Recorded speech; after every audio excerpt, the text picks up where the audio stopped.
দেখো সবগুলো গ্রুপে লাইভ হয়েছে কিনা।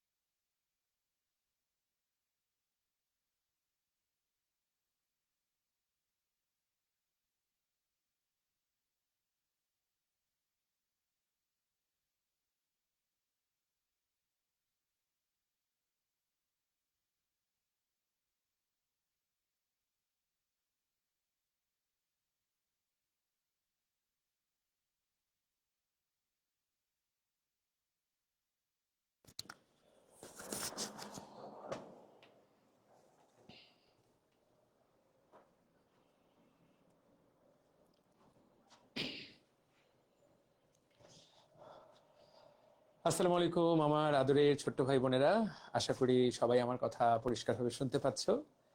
আমি তোমরা জানো যে এতদিন ধরে আমি মেডিকেল ব্যাচে বায়োলজি পড়াতাম।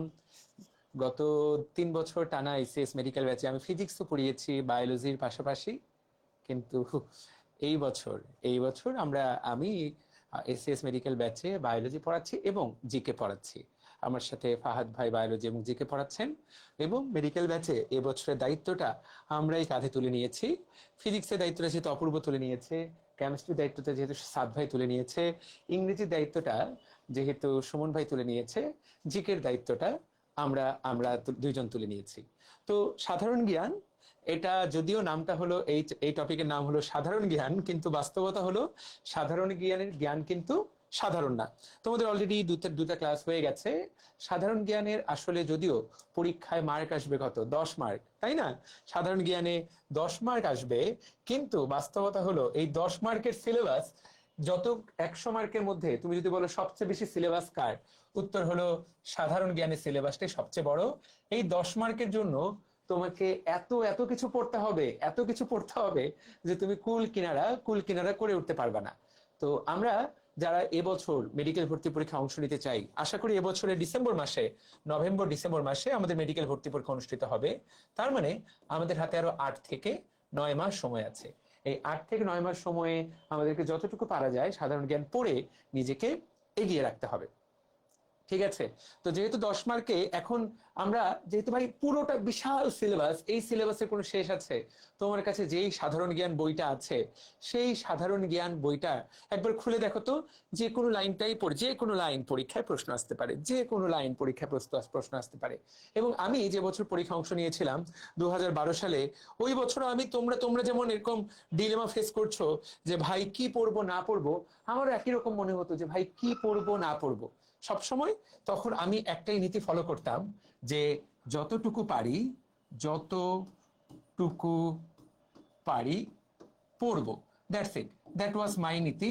কারণ আমাদের সময় 15 মার্ক 10 মার্ক আমাদের সময় সাধারণ জ্ঞান আসতো, ঠিক আছে, 10 মার্ক আসতো, কিন্তু এই 10 মার্কের তো সিলেবাস নাই কোনো। তো আমার নীতি ছিল যতটুকু পারি পড়বো। তোমাদেরও নীতি এইটাই হওয়া উচিত, যতটুকু পারি পড়বো। তবে যতটুকু পারির মধ্যে কিছু মাস্ট টু ডু আছে। কারণ এই 10 মার্কের জন্য প্রিপারেশন কতটুকু হওয়া উচিত, এটার কিন্তু আসলে কোনো লিমিট নাই।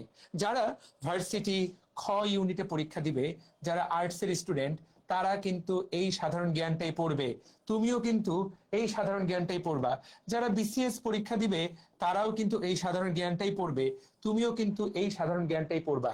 বাজারে বাজারে যে বইগুলো আছে, বাজারে যে বইগুলো আছে, এই বইগুলা কিন্তু ওনাদের জন্যও লেখা, আবার তোমার জন্যও লেখা। তাহলে চিন্তা করতে পারো, মানে একই সাধারণ জ্ঞান বই যারা বিসিএস পরীক্ষার্থী তারাও পড়ছে, যারা আর্টসের তারাও পড়ছে।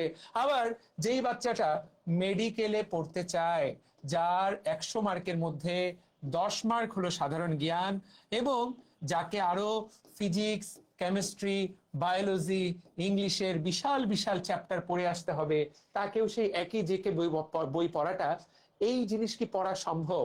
অ্যাকচুয়ালি সত্যি কথা হলো, 1 নম্বর কথা হচ্ছে এটা অসম্ভব না, কিন্তু সত্যি কথা হলো 99% স্টুডেন্টের জন্য এটা সম্ভব না।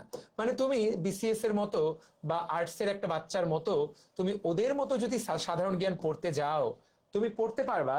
সেক্ষেত্রে তোমার আর ফিজিক্স পড়া হবে না, কেমিস্ট্রি পড়া হবে না, বায়োলজি পড়া হবে না, ইংলিশ পড়া হবে না। তাহলে ভাইয়া সমাধান কি? তাহলে আমাদের সমাধান হলো আমরা এই যে ক্লাসগুলো করাবো এই ক্লাসগুলোতে জাস্ট উপস্থিত থাকা। সাধারণ জ্ঞানের কয়টা ক্লাস হবে? সব মিলায় হাইয়েস্ট 15টা ক্লাস। আমরা বিশ্বাস করি এই মেডিকেল ব্যাচের এই 15টা ক্লাস করলে এই টপিকগুলা আমাদের 10 মার্কের মধ্যে কমপক্ষে 10 মার্কের মধ্যে কমপক্ষে 7 থেকে 8 মার্ক কমন নিশ্চিত করে দিবে। 10টার মধ্যে 10টাই কমন, এই ধরনের চাপাবাজি আমি তোমাদের সাথে করব না। 10টার মধ্যে 10টা কমন পড়ে যে যদি যায় সেটা আমাদের কৃতিত্ব না, সেটা হলো প্রশ্ন খুব সহজ হয়েছে বা ভাগ্য জোরে কমন পড়ে গেছে। কিন্তু এইটুকু আমরা গ্যারান্টি দিলাম, তুমি 70 থেকে 80%, 70 to 80% কমন পেয়ে যাবা। 70 থেকে 7 থেকে 8টা কমন পেয়ে যাবা। ঢাকা মেডিকেল কলেজে চান্স পাইতে জাস্ট 7 থেকে 8টা কমন পেয়ে পেরে গেলেই হয়। ঢাকা মেডিকেল কলেজে চান্স পেতে তোমাকে মার্ক পেতে হবে কত? 85। তুমি সাধারণ জ্ঞানে 2 মার্ক দান করে দাও, 15 মার্কের মধ্যে জিকে থেকে তুমি 2 মার্ক দান করে দাও, কিচ্ছু যায় আসে না। বুঝাতে পারলাম?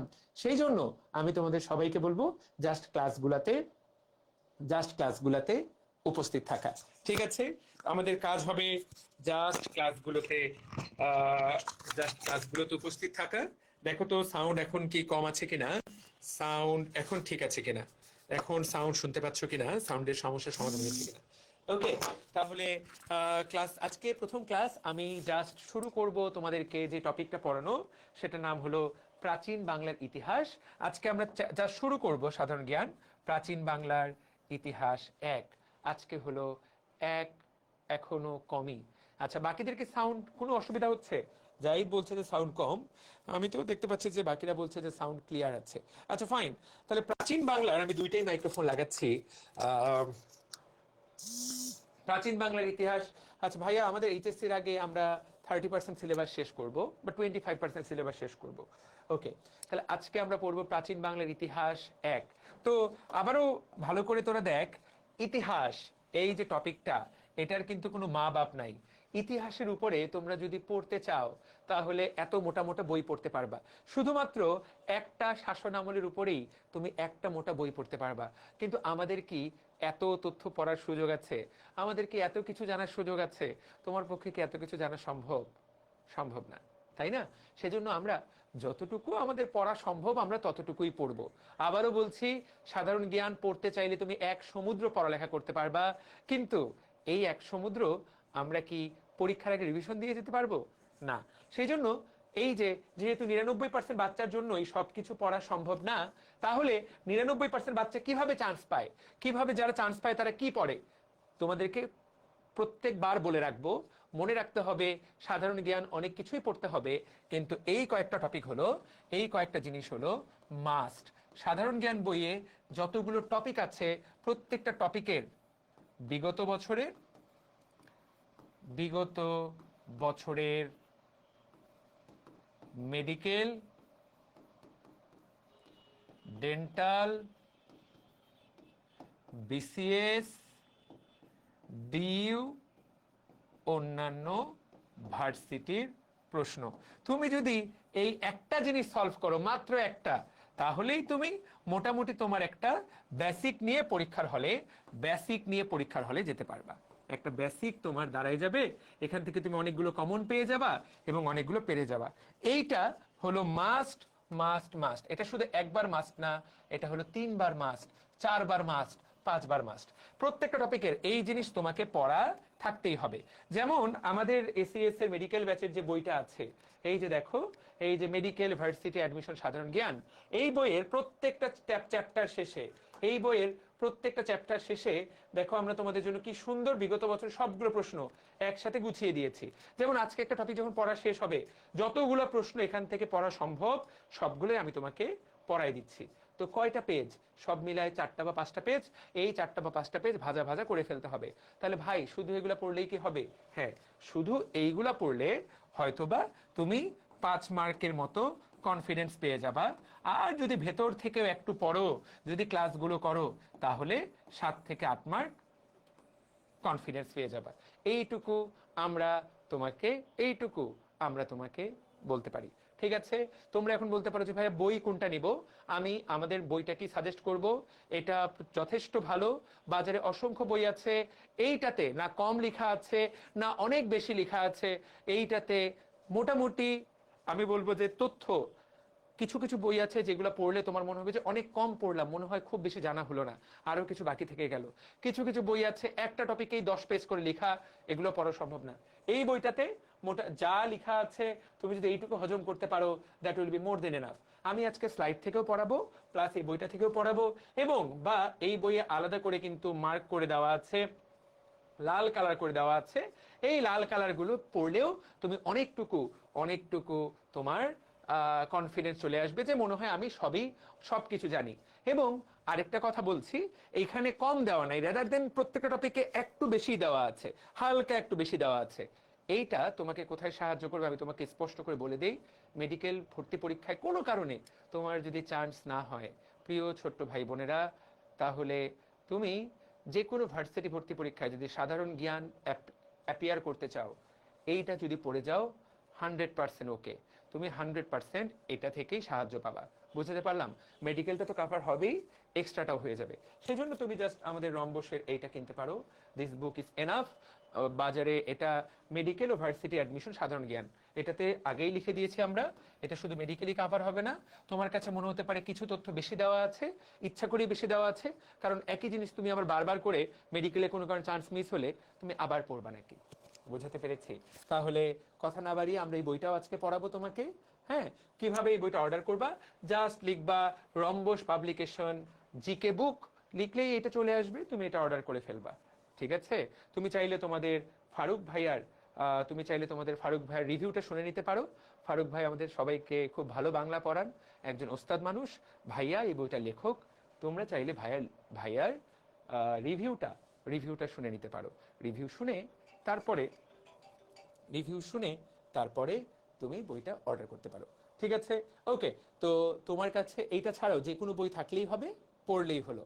আজকে আমরা শুরু করব, কথা না বাড়িয়ে চলো শুরু করে দেই। আজকে আমরা শুরু করব প্রাচীন বাংলার ইতিহাস। Let's start. অনেক বেশি পড়ালেখা করব না, মাত্র 1 ঘন্টা পড়ালেখা করব।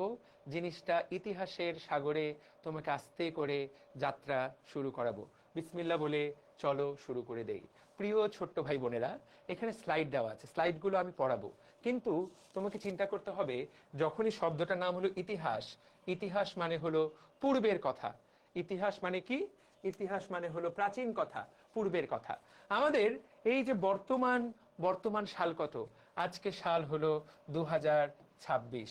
আমরা যখন প্রাচীন বাংলার ইতিহাস বলবো, তখন আজ থেকে 2000 বছর আগে, বরং তারও আগে, আমরা আজ থেকে ধরো কমপক্ষে 4000 বছর আগের ইতিহাস বলবো। ঠিক আছে? গত 4000 বছর ধরে এই বঙ্গীয় উপদ্বীপে কি কি ঘটনা ঘটছে সেটা নিয়েই আজকের পড়ালেখা। তোমাকে একটু আজকে কল্পনার সাগরে যেতে হবে। তুমি যদি জাস্ট অন্য সবার মতো এটা মুখস্থ করার চেষ্টা করো, তোমার কাছে ইতিহাসকে একদমই ভালো লাগবে না। কিন্তু তুমি যদি শিক্ষা নেওয়ার চেষ্টা করো বা চিন্তা করো যে আজকে আমরা এই যে এই জায়গায় এসেছি, কিভাবে আসলাম, কোথা থেকে আসলাম, তাহলে তোমার ইতিহাস একটু হলেও ভালো লাগতে শুরু করবে। যেমন কেউ যদি প্রশ্ন করে, আমরা আজকে বলি আমরা একটা প্রাউড বাঙালি নেশন, তাই না? আমরা হলাম গর্বিত বাঙালি জাতি। এই যে বাঙালি জাতি, এই বাঙালি জাতির জন্ম কোথা থেকে? কেউ যদি তোমাকে প্রশ্ন করে, তোমার কি উত্তর হবে? বলতে হবে আজ থেকে কয়েক হাজার বছর পূর্বে, আজ থেকে 3000 4000 বছর পূর্বে এই ভারতীয় উপমহাদেশের বেশ কয়েকটা জাতির মিশ্রণে আমাদের উৎপত্তি।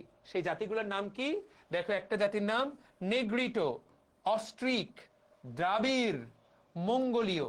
এই 4 রকম জাতি, এইখানে এই 4 রকম জাতি, এই সবগুলো জাতিকে বলা হয় অনার্য জাতি। অনার্য, এর সাথে মিলিত হয় আর্য জাতি। তোমরা বলো ভাই আর্য জাতিটা আবার কি? আজকের যে এশিয়া মহাদেশ, সেই মধ্য এশিয়া, আজকের যে কাজাখস্তান, উজবেকিস্তান, আফগানিস্তান, এই এলাকা থেকে মানুষরা এই ভারতীয় উপমহাদেশে, এই বাংলাদেশে তারা এসে বসবাস করে। আর এই এলাকাতে আগে থেকে বিদ্যমান, বসবাস শুরু করে, আগে থেকে বিদ্যমান নেগ্রিটো, অস্ট্রিক, দ্রাবিড়, মঙ্গোলীয়, এরা এদের সাথে বিবাহ বন্ধনে আবদ্ধ হয়ে আমাদের এই সংকর বাঙালি জাতির জন্ম হয়। তাহলে বাঙালি জাতির জন্ম, বাঙালি জাতি একটা সংকর জাতি, এই বাঙালি জাতির জন্ম হয়েছে আর্য এবং অনার্যদের মিশ্রণে। তোমাকে যদি কেউ প্রশ্ন করে আর্যরা কোথা থেকে আসে, আর্যরা এসেছে সেন্ট্রাল এশিয়া থেকে, মধ্য এশিয়া। এটা কত আগের কাহিনী? এইটা আজ থেকে কয়েক হাজার বছর আগের কাহিনী। এটা তুমি কল্পনাও করতে পারছো না। তবে যদি বলা হয় এই 4 রকম জাতি থেকে, তোমরা সবাই রাহুল দ্রাবিড়ের নাম জানো না? ভারতীয় ব্যাটসম্যান রাহুল দ্রাবিড়। দ্রাবিড় বলতে আজকের যে ভারতের দক্ষিণ, তেলেগু, তামিল, সবাই তোমরা তামিল মুভি দেখো, তেলেগু মুভি দেখো, তাই না? বাহুবলী মুভিটা দেখেছো। তো ওই এলাকার লোকজনকে বলা হতো দ্রাবিড় জাতি। তো তাদের সবকিছুর মিশ্রণে আজকের বাঙালি জাতির জন্ম। এখান থেকে পরীক্ষায় প্রশ্ন আসতে পারে যে বাঙালি জাতির তো একটা সংকর জাতি, কিন্তু প্রধান অংশটা মূলত কোন জায়গা থেকে এসেছে? এখানে তো মোটামুটি 5টা জিনিসের মিশ্রণ আমরা দেখতে পেলাম। যদি কখনো প্রশ্ন করে প্রধান অংশটা মূলত কোন জায়গা থেকে এসেছে, এই যে অস্ট্রিক বা নিষাদ এই যে মানুষগুলো ছিল, এই মানুষগুলো থেকেই মূলত বাঙালি জাতির উৎপত্তি। তাহলে অস্ট্রিক জনগোষ্ঠী থেকে বাঙালি জাতির জন্ম হয়েছে। একটা এমসিকিউ আমরা শিখে গেলাম, আমাদের বাঙালি জাতি আমরা একটা সংকর বিভিন্ন এলাকার মানুষের মিশ্রণে আমাদের তৈরি হয়েছে। বুঝাতে পারলাম? সেই জন্য আমাদের গায়ের রংটা কিন্তু না ইউরোপীয়দের মতো একদমই শ্বেতাঙ্গ, না আফ্রিকানদের মতো একদমই কালো। আমাদের গায়ের রংটা মিশ্র, কারণ কয়েক রকমের জাতি মিলিত হয়ে আমাদের জন্ম হয়েছে। তাহলে এই স্লাইড থেকে মূলত পরীক্ষায় প্রশ্ন আসবে যে কোন কোন জাতির মিশ্রণে আমাদের উৎপত্তি হয়েছে, মূল জাতি কোনটা। আশা করি উত্তর করতে পারবা, আশা করি প্রশ্ন আসলে উত্তর করতে পারবা। তো দেখি তো কেমন শিখলা। সাথে সাথে পড়া মাত্রই আমরা চলো একটু প্র্যাকটিস করে দেখি মনে যা শিখলাম তুমি পড়াটা আজকে মনোযোগ দিয়ে শোনা শুরু করেছো কিনা। Let's have a look.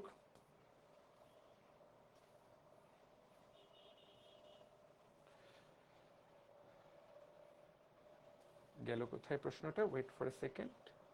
ঠিক আছে, নানাবিধ প্রশ্ন তোমাকে আমরা করে করে, ঠিক আছে ঠিক আছে ঠিক আছে, ওকে। তো এইটাই তুমি যখন আমাদের বইয়ে পড়বা, তাকায় দেখো আমরা এই বইয়ে কিন্তু এগুলো সুন্দর করে দিয়ে দিয়েছি। স্লাইডে আমি তোমাদেরকে একদম কি কনসেপ্টটা দিয়ে দিব, কিন্তু বইয়ে এই কি কনসেপ্টটা ছাড়াও আরো অতিরিক্ত তথ্য আমরা তোমাকে দিয়ে রেখেছি। দেখতে পাচ্ছ কোনটা কোথা থেকে আসছে? এটা তুমি হয়তোবা দেখতে পাচ্ছ না। এই যে নেগ্রিটো, নেগ্রিটো জাতি কারা সেইটা আমরা বইয়ে লিখে দিয়েছি। অস্ট্রিক জাতি কারা? দেখো বাঙালি জাতির প্রধান অংশ গড়ে উঠেছে অস্ট্রিক জাতি থেকে। দ্রাবিড় জাতি দক্ষিণ ভারতের জাতি, ঠিক আছে? এদের সাথে যখন আর্য মিলিত হয়, আর্য মিলিত হয়ে আমাদের বাঙালি জাতির জন্ম। বাঙালি জাতি একটা সংকর জাতি। বইয়ের মধ্যে যেই কথাগুলো লাল কালার সেইগুলোকে আমরা স্লাইডের মধ্যে নিয়ে আসছি।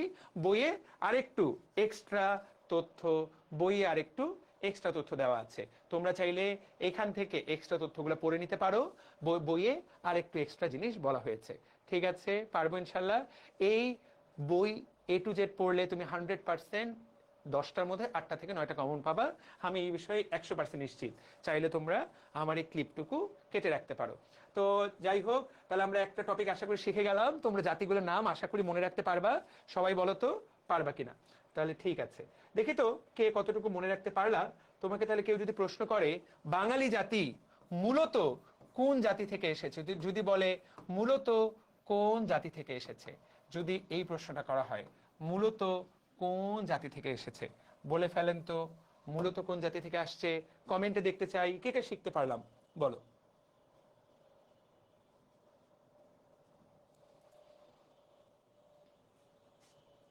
বইয়ের শুধুমাত্র লাল লাল লাইনগুলা পড়বা, বাকিগুলো রিডিং পড়বা। লাল লাল লাইনগুলা মুখস্থ রাখার চেষ্টা করবা, বাকিগুলা রিডিং পড়বা।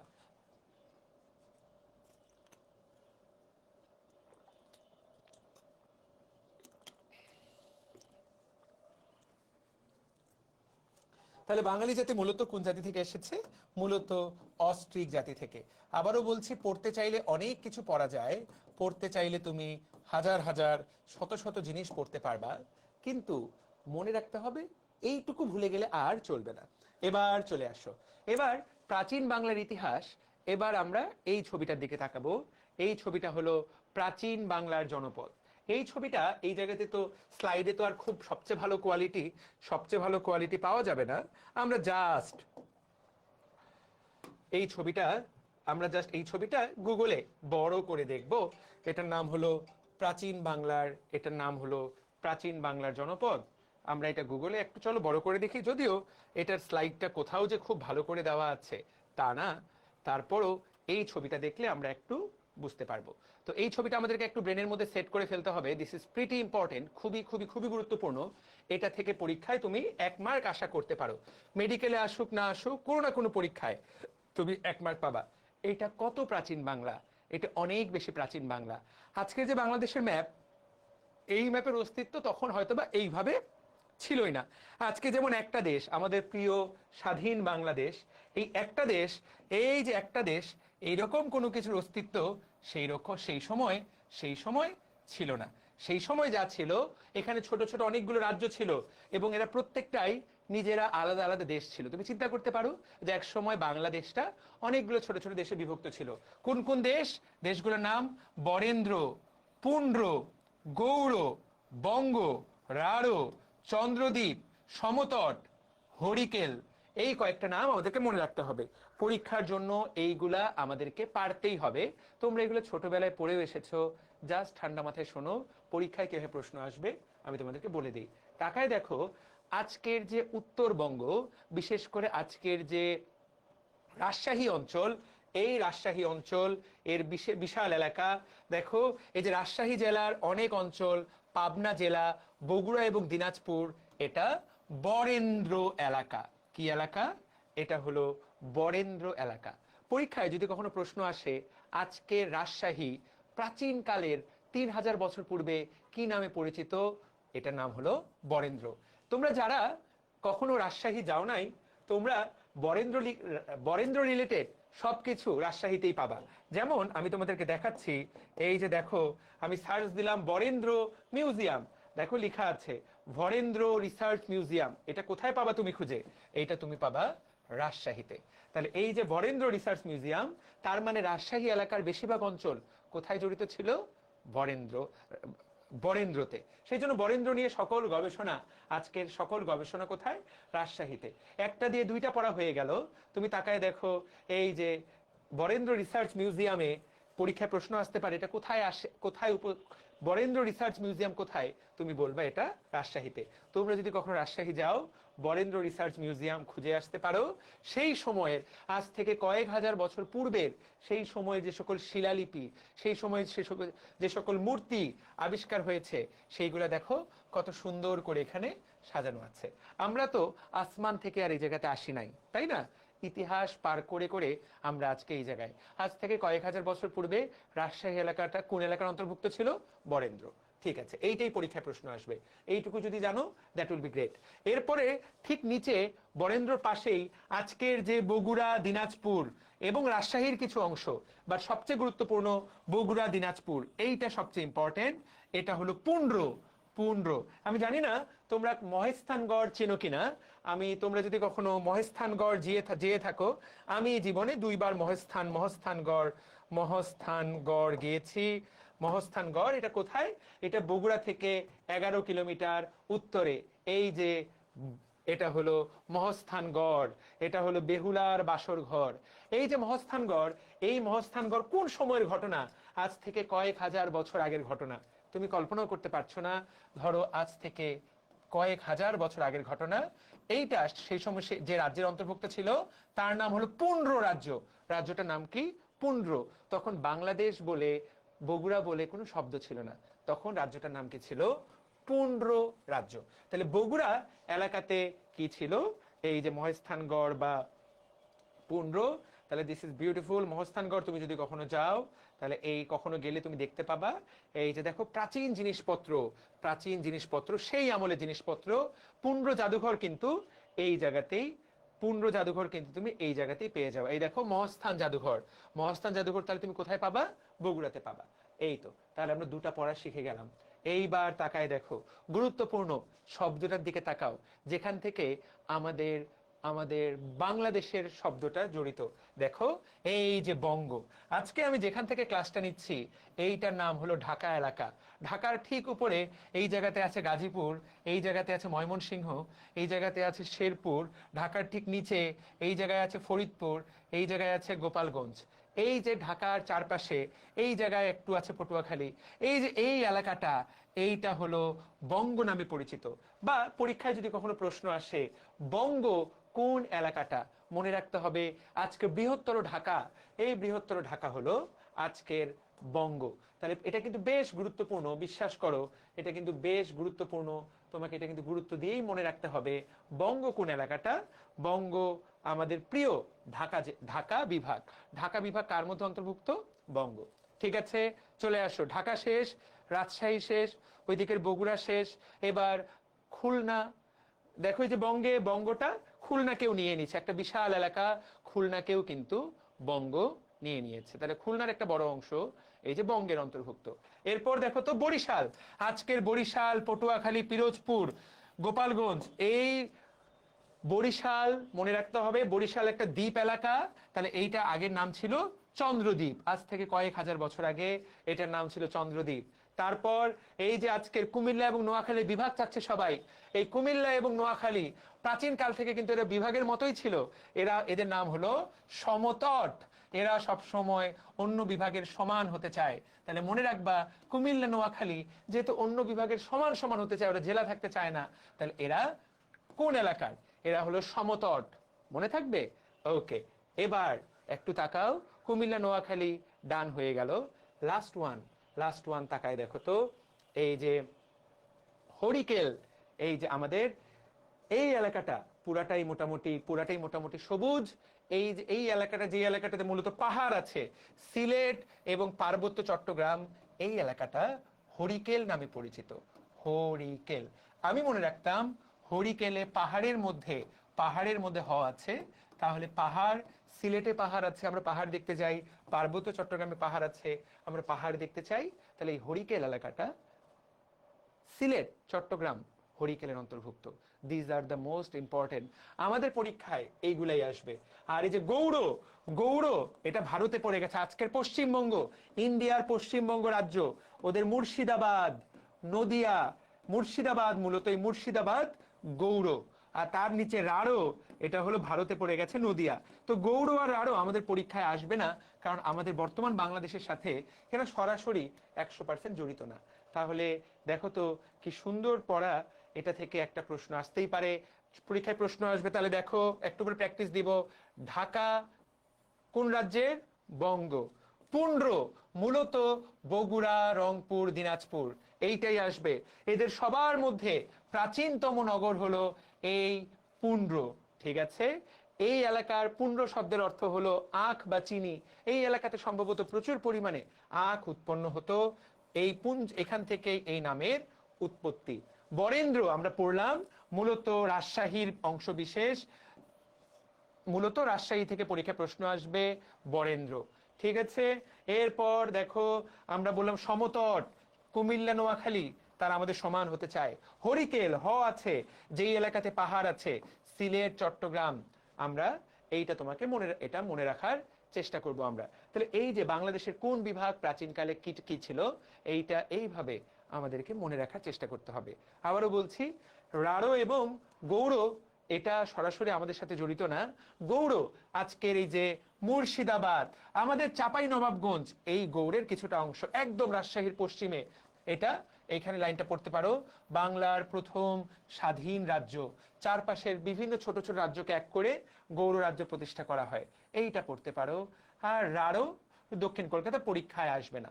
তাহলে যেগুলো যেগুলো আমরা পড়লাম, দেখি তুমি কতটুকু মনে রাখতে পারলা। তাকায় দেখো 43তম বিসিএস কয়েকদিন আগেই গেল, কতবার প্রশ্ন আসছে। বিগত বছর প্রশ্ন পড়ার সুবিধা কি, এটা ঢাকা ইউনিভার্সিটি ডিতে আসছে, ঢাকা ইউনিভার্সিটি বিতে আসছে, সেটাই 43তম বিসিএস এ আসছে। দেখো তো পারো কিনা। দেখো তো সমতট কারা কথায় কথায় সমান হতে চায়, দেখো তো তুমি পারবা কিনা। সমতট, এইটা আমরা যে আইডিয়াটা পেয়েছি সেটা দিয়ে তুমি এটা সলভ করতে পারবা কিনা। দেখো তো সরাসরি হয়তো বা মিলবে না, কিন্তু তুমি আইডিয়া দিয়ে এটা উত্তর করতে পারবা। কারণ সেই সময়ের রাজ্যগুলো একদমই তাহলে এটা কি উত্তর দিবা? সবাই উত্তর দাও।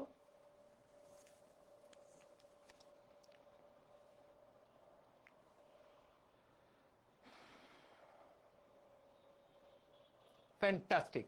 তাহলে আমরা যখন কুমিল্লা নোয়াখালীর যে কাউকে একজনকে দেখে ফেলবো, ঢাকা থেকে কুমিল্লা তো কাছাকাছি, তাই না? তাহলে ঢাকার কিছু অংশ, ঢাকা ঢাকার কিছু অংশ সমতটের অন্তর্ভুক্ত। তাহলে উত্তর হলো ঢাকা কুমিল্লা। এই তো ব্রেনের মধ্যে ঢুকে গেল। যারা ক্লাসটা করলো তাদের বেসিক কিন্তু অন্যদের চেয়ে একটু বেটার হয়ে গেল। একইভাবে তোমাকে যদি বলা হয় বাংলাদেশের পূর্বে, বর্তমানে বাংলাদেশের পূর্বে কোনটা কোনটা, এটা একটু যার ব্রেন একটু ভালো সেটা ইজিলি উত্তর করতে পারবে। তাকায় দেখো তো, বাংলাদেশের পূর্বে কোনটা ছিল? হরিকেল, বরেন্দ্র, রাঢ় নাকি সমতট? সবচেয়ে বেশি পূর্বে কারা? একটু ব্রেন খাটাও তো, দেখো যে না পারার কোনো কারণ আছে? আমাদের সবচেয়ে পূর্বে, পূর্বে সবার আগে, তাহলে সবার পূর্বে কে আছে? আমাদের সিলেট এলাকা, সিলেট এলাকা। তাহলে হরিকেল, রাইট। পূর্ব পশ্চিম উত্তর দক্ষিণ ভুলে গেছো ভাই? পূর্ব পশ্চিম উত্তর দক্ষিণ ভুলে ভুলে যাইস না। তাহলে এই যে উত্তর, এই যে পূর্ব, পূর্বে আমাদের কি?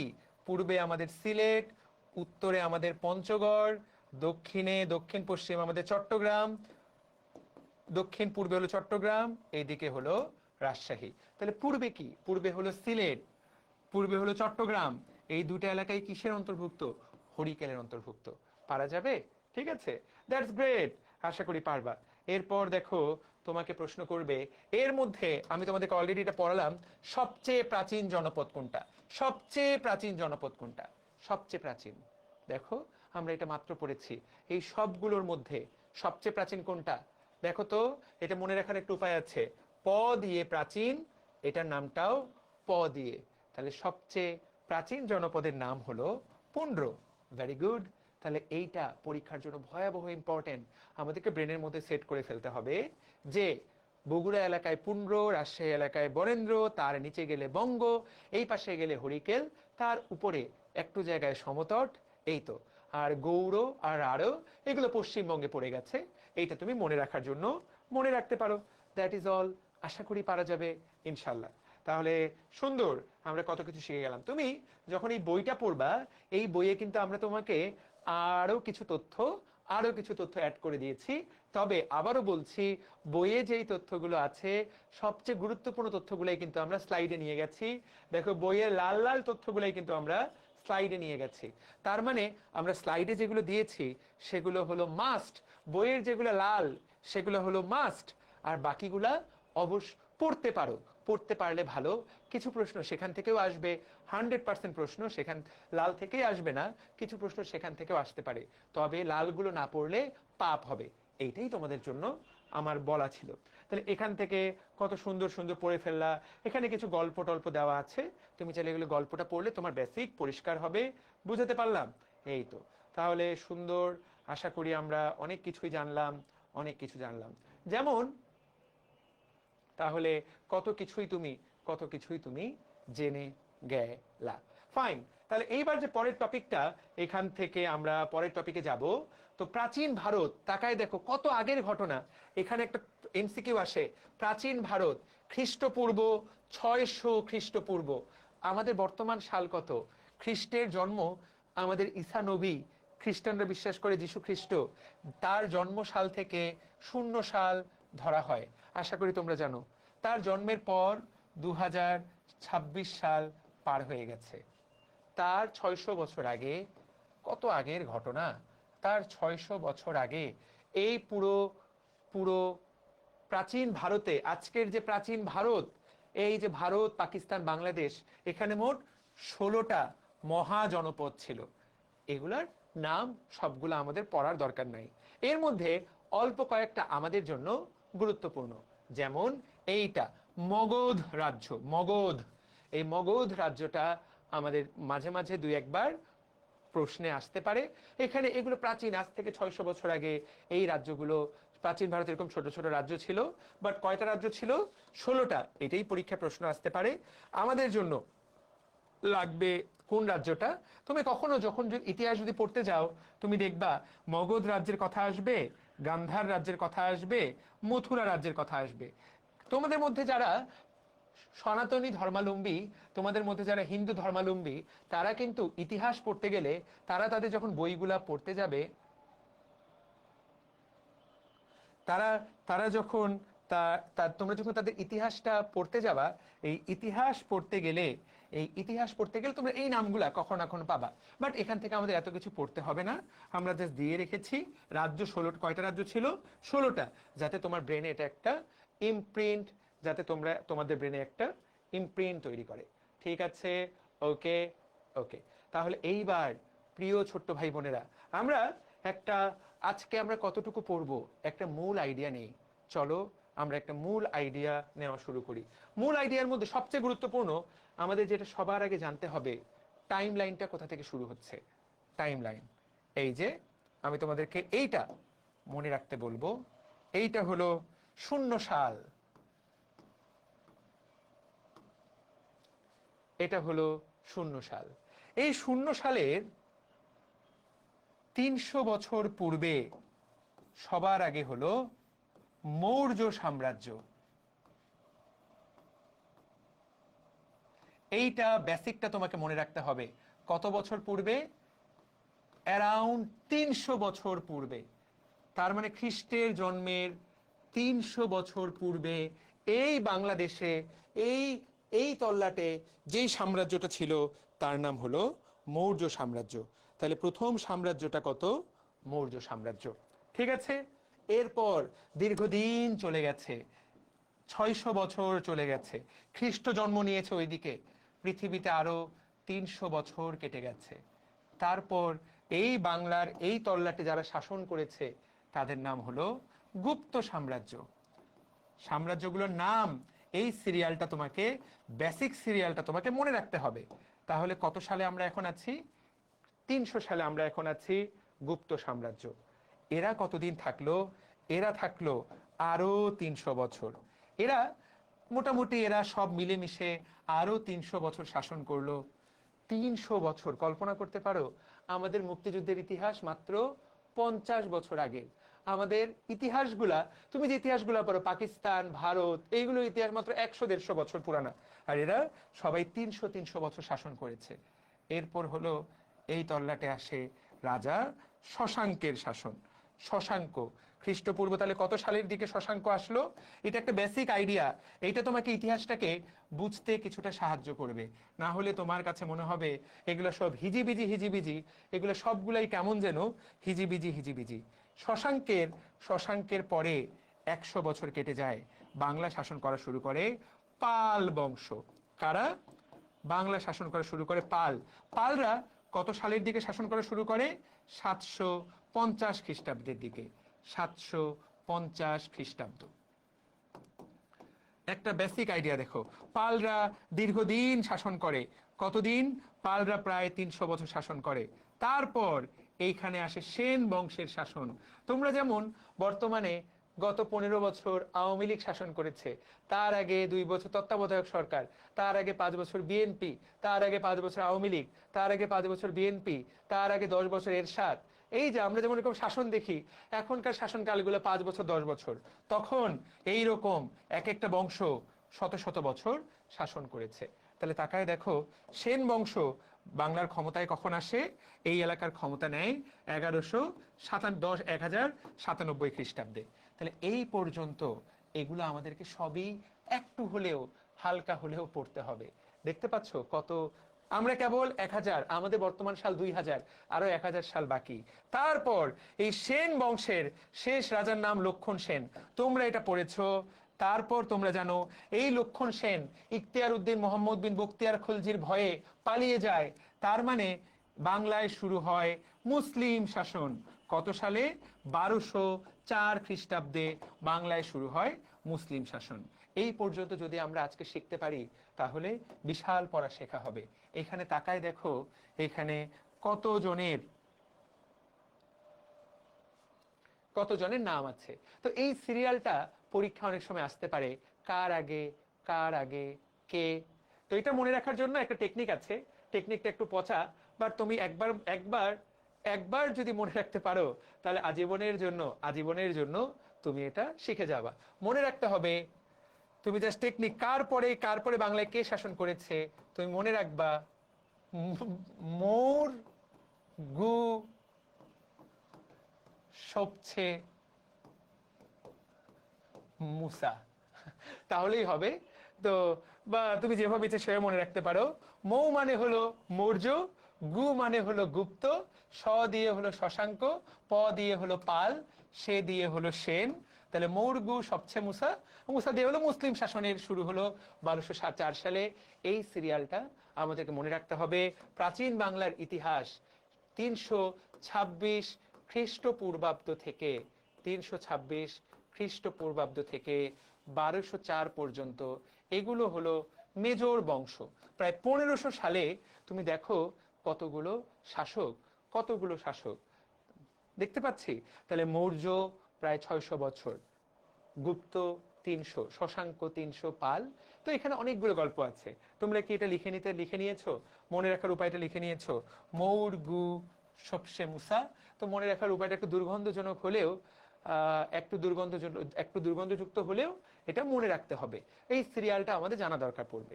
একজন প্রশ্ন করেছে, ইখতিয়ার উদ্দিন মোহাম্মদ বিন বখতিয়ার খলজি সে কি রাজা ছিল নাকি সেনাপতি? সে ছিল সেনাপতি, দিল্লির সুলতানের সেনাপতি। সে আক্রমণ চালিয়ে সেন বংশকে পালাতে বাধ্য করে।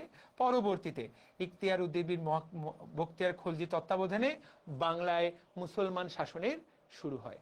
তাহলে আমাদের এই রাজ্যে 1000 বছরের আগ পর্যন্ত মূলত বিভিন্ন ধর্ম শাসন করেছে।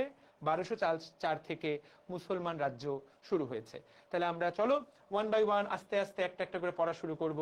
বিশাল পড়া। তুমি পড়তে চাইলে এখানে এক একটা রাজ্যে এই যে শুধু মৌর্য সাম্রাজ্য, এটার উপরে একটা বিশাল বই আছে। তুমি চাইলে এটা নিয়েই 5 বছর গবেষণা করতে পারবা। বাট আমাদের কি এত কিছু জানতে হবে? আমাদের এত কিছু জানতে হবে না। আমাদের জানতে হবে এই যে মৌর্য সাম্রাজ্য, এটা কত সালে প্রতিষ্ঠিত হয়। আজ থেকে কত বছর আগে? আজকে 2026 সাল। 2026-এর সাথে আরো 326 যোগ করো। আজ থেকে দেখো মোটামুটি 2300 বছর আগে এই বাংলা, বিহার, উড়িষ্যায় এই রাজ্যটা প্রতিষ্ঠিত হয়। এই রাজ্য প্রতিষ্ঠা করেন কে? এই রাজ্য প্রতিষ্ঠা করেন, তার নাম হলো চন্দ্রগুপ্ত মৌর্য। পরীক্ষায় প্রশ্ন আসবে বাংলায় মৌর্য শাসন দেখো কত থেকে কত? 321 থেকে 185 খ্রিস্টপূর্বাব্দ। মোটামুটি এইটুকু সময় মৌর্য সাম্রাজ্য। বাংলা এই যে ভারত উপমহাদেশের প্রথম সাম্রাজ্য, এইভাবে সবগুলো আশেপাশে ছোট ছোট রাজ্যকে এক করে বড় একটা সাম্রাজ্য তৈরি করে কে? এই চন্দ্রগুপ্ত মৌর্য। এনার নামটা আমাদেরকে মনে রাখতে হবে। তোমরা যারা কখনো ভারতীয় সিরিয়াল টিরিয়াল দেখো, তোমরা এই চন্দ্রগুপ্ত মৌর্যের উপরে কিন্তু অসংখ্য ভারতীয় সিরিয়াল তৈরি হয়েছে। তোমাদের যদি এগুলোতে আইডিয়া থাকে, আগ্রহ থাকে, তাহলে তোমরা এটা সম্পর্কে ভবিষ্যতে তোমরা এটা দেখতে পারো। দেখলে তোমরা আরো জিনিসটা এনজয় করবা। তো এই চন্দ্রগুপ্ত মৌর্যের একটা মজার কাহিনী আছে। কাহিনীটা শুনলে তোমার এটা আজীবন মনে থাকবে। চলো আমরা কাহিনীটা দেখি, তাহলে তোমার এটা মনে থাকবে। তো আজকে তোমরা বিহার রাজ্য সম্পর্কে পরিচিত। বিহার, তোমাদেরকে বিহারটা দেখাই, তাহলে তুমি হয়তো বুঝতে পারবা, একটু কানেক্ট ফিল করতে পারবা। তোমরা শুনেছো না, বাংলা, বিহার, উড়িষ্যার নবাব সিরাজউদ্দৌলা। তো এই বিহার কিন্তু বাংলার একদম পাশে। এই যে তোমাদেরকে আমি ম্যাপ দেখাচ্ছি, তাকায় দেখো, এই যে এটা হলো ভারত, এই যে আমাদের প্রিয় বাংলাদেশ, বাংলাদেশের সাথেই কিন্তু এই যে এই এলাকাটার নাম হলো বিহার। এই যে আমাদের বাংলাদেশ, বাংলাদেশের সাথেই কিন্তু বিহার। আজকের এই যে বিহারের রাজধানী পাটনা, দেখো বর্তমান বিহারের রাজধানীর নাম কি? বিহারের রাজধানী এই যে পাটনা। এই পাটনা রাজধানীটাই প্রাচীনকালে এর আশেপাশে যে শহর, এই পাটনা রাজধানীর প্রাচীন নাম কি? এই পাটনা রাজধানীর প্রাচীন নাম হলো পাটালিপুত্র। দেখো, পাটালিপুত্র, সেটা থেকে বর্তমান পাটনার জন্ম। এবং এই কয়েকটা এলাকা জুড়ে যে রাজ্যটার ছিল, সেই রাজ্যের নাম মগধ রাজ্য। মগধ, বাংলা, বিহার, উড়িষ্যা, এই বেশ কয়েকটা এলাকা জুড়ে যে রাজ্যটা ছিল, সেটার নাম হলো মগধ রাজ্য। মোটামুটি বিশাল রাজ্য, ঠিক আছে? এই মগধ রাজ্যটার নাম ছিল মগধ রাজ্য। এই মগধ রাজ্যের রাজধানীর নাম কি? পাটালিপুত্র। এই মগধ রাজ্যের এখানে কয়েকজন রাজা ছিল। তো তার মধ্যে একজন রাজার নাম হলো নন্দ, ঠিক আছে? এই নন্দ বংশের একজন রাজার নাম ছিল মহাপদ্মনন্দ। এই মগধ রাজ্যের একজন রাজার কথা বলছি যার নাম হলো মহাপদ্মনন্দ। এই মহাপদ্মনন্দের দুইজন ছেলে ছিল, একজনের নাম ধননন্দ, একজনের নাম চন্দ্রগুপ্ত মৌর্য। তারা ছিল একে অপরের সৎ ভাই। তার মানে মৌর্য সাম্রাজ্যের আগেও এই এলাকাতে একটা সাম্রাজ্য ছিল, সেই সাম্রাজ্যের নাম ছিল এই যে নন্দ বংশের সাম্রাজ্য। মগধ রাজ্যে এরা শাসন করত চন্দ্রগুপ্ত মৌর্য রাজা হওয়ার আগে। কে শাসন করত? তার ভাই ধননন্দ। তাদের বাবা মারা যাওয়ার পর ধননন্দ চন্দ্রগুপ্ত মৌর্যকে ছলে বলে কৌশলে তাকে বঞ্চিত করে, তাকে রাজ্য ছাড়া করে, তাকে দেশ থেকে বের করে দেয়। রাজা হয়ে যায় ধননন্দ। ধননন্দ খুবই পাওয়ারফুল শাসক ছিলেন, খুবই পাওয়ারফুল রাজা ছিলেন। আর সে তার ভাইকে, যে কিনা তাকে চ্যালেঞ্জ করতে পারে, তাকে সে বনবাস দিয়ে দেয়, তাকে সে বাড়ি থেকে বের করে দেয়। তুই সর, আমি রাজা হব। এবং সে কড়া হাতে রাজ্য শাসন করতে থাকে। কিন্তু গ্যাঞ্জাম লাগে কোনটা জানো? গ্যাঞ্জাম লাগে এই ধননন্দের একজন মন্ত্রী ছিল। ধননন্দের একজন ধরো মন্ত্রী, বড় মন্ত্রী, বা বলা হয় তাকে বলা হয় প্রশাসক। এই যে দেখো ধননন্দের প্রশাসনিক কর্মকর্তা, তার নাম ছিল চাণক্য। তুমি গুগল করলে এই মানুষটার নাম জানতে পারবে, আমি তোমাদেরকে ছবিও দেখাবো। তার নাম ছিল চাণক্য। চাণক্য ধরো এই ধননন্দের একজন বড় মন্ত্রী ছিল। কোনো একটা বিষয়ে চাণক্যের সাথে ধননন্দের বেশ ঝগড়াঝাটি হয়। ধননন্দ চাণক্যকেও এরকম অপমান করে। চাণক্য তো খুব বিদ্বান ব্যক্তি ছিল, দেখো লেখা আছে সে অর্থনীতি এবং রাজনীতি বিষয়ে পণ্ডিত ছিল, সে খুব জ্ঞানী ব্যক্তি ছিল। কিন্তু ধননন্দ রাজা তাকে অপমান করে। চাণক্য এই অপমানটা মেনে নিতে পারেনি, সে এটা প্রচন্ড কষ্ট পায় এবং সে সিদ্ধান্ত নেয় যেভাবেই হোক এই ধননন্দের শাসন আমি অবসান ঘটাবো। এই চাণক্য কিন্তু খুবই খুবই বিখ্যাত ব্যক্তি ছিলেন এবং সে একটা বই আজ থেকে 2300 বছর আগে লিখেছে। সেই বইয়ের নাম অর্থশাস্ত্র, 15 খণ্ডের একটা বই। তোমরা বিশ্বাস নাও করতে পারো, এই বই এখনো পর্যন্ত পড়া হয়, এখনো পর্যন্ত এই বই পড়া হয়। এবং চাণক্যের নীতি তোমরা মাঝে মাঝে শুনবা যে চাণক্যের নীতি, ভারতে চাণক্যকে গুরু মানা হয়। এবং চাণক্য আজ থেকে 2300 বছর আগে যে সকল রণকৌশল দিয়ে গিয়েছিলেন, কিভাবে একটা দেশ আরেকটা দেশের সাথে সম্পর্ক স্থাপন করবে, একজন রাজা হলে কি কি করা উচিত, কিভাবে জীবনযাপন করা উচিত, কিভাবে ক্ষমতায় যেতে হবে, এই চাণক্যের নীতি কিন্তু বলা হয় তাকে মাস্টার পলিটিশিয়ান। সে প্ল্যান করতে পারতো, ওই যে মাস্টার মাইন্ডের মতো। যে মাস্টার মাইন্ডকে, চাণক্য ছিল একজন রিয়েল মাস্টার মাইন্ড। বুঝাতে পারলাম? তো চাণক্যকে তো তাহলে এইটা কিন্তু পরীক্ষায় আসবে, অর্থশাস্ত্রের লেখককে? অর্থশাস্ত্রের লেখক হলো চাণক্য। তাহলে চাণক্য এইদিকে ধননন্দ চাণক্যকে অপমান করে বের করে দিছে, আবার ওইদিকে চন্দ্রগুপ্ত মৌর্যকেও সে বের করে দিয়েছে।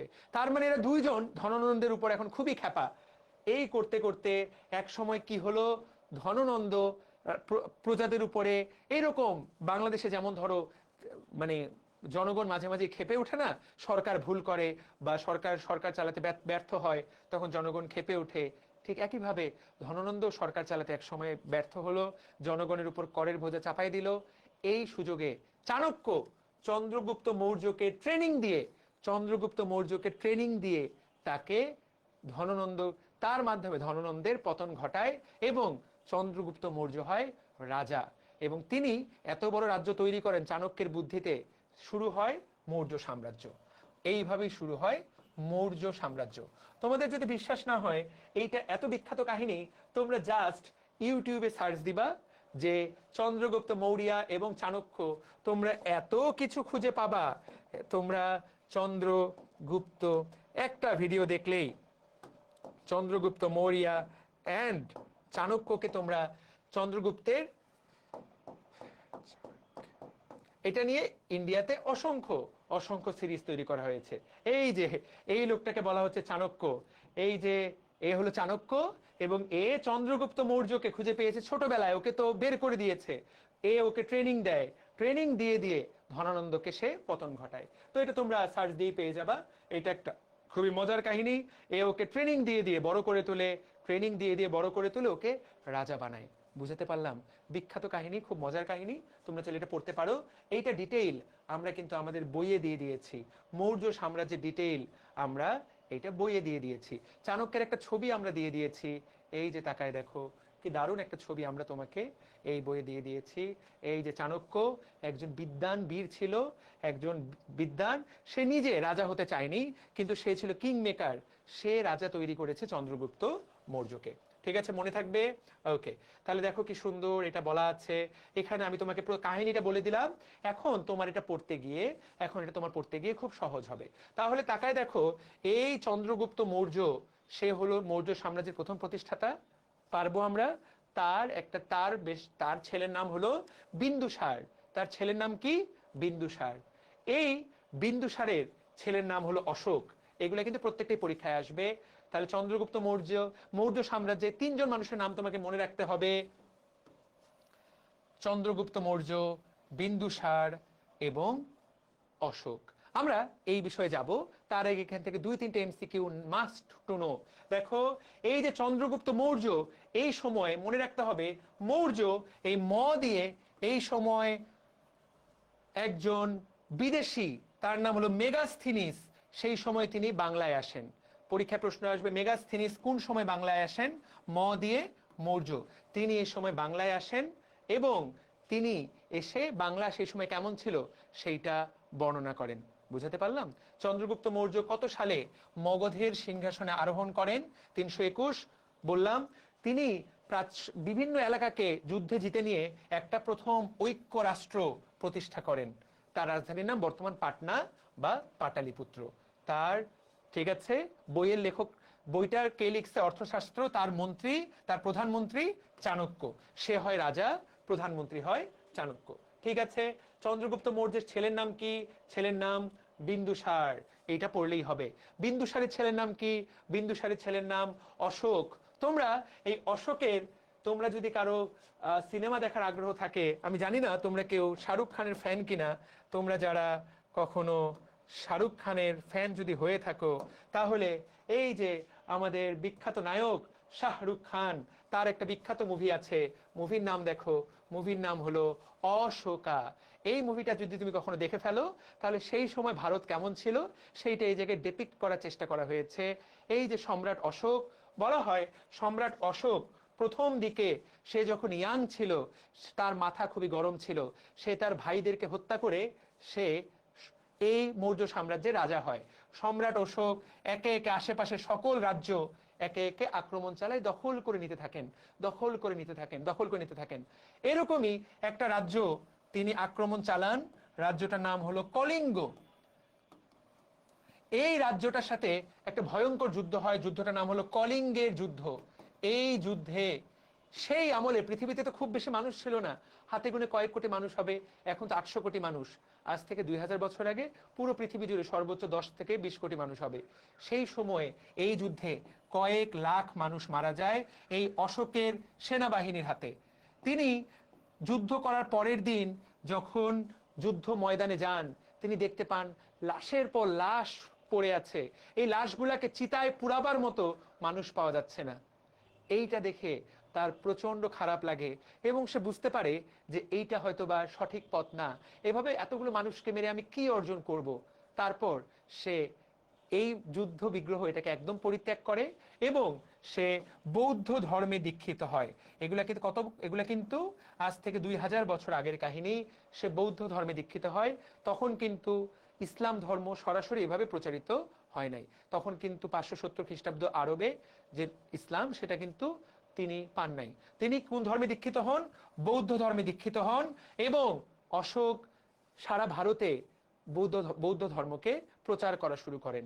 এবং বলা হয় বৌদ্ধ ধর্ম আজকে যে এত বড় ধর্ম, আজকে যে চায়নাতে, তিব্বতে, নেপালে, ভারতে, এমনকি বাংলাদেশে যতজন বৌদ্ধ আছে, তার একটা বড় পার্সেন্টেজ সম্রাট অশোকের সময় তিনি এটা প্রচার করেছিলেন। এখনো তোমরা ভারতে যদি তোমরা এখনো সম্রাট অশোকের আজ থেকে 2000 বছর আগে অশোকের তৈরি করা যে জিনিসগুলো, সেটা কিন্তু এখনো দেখতে পাওয়া যায়।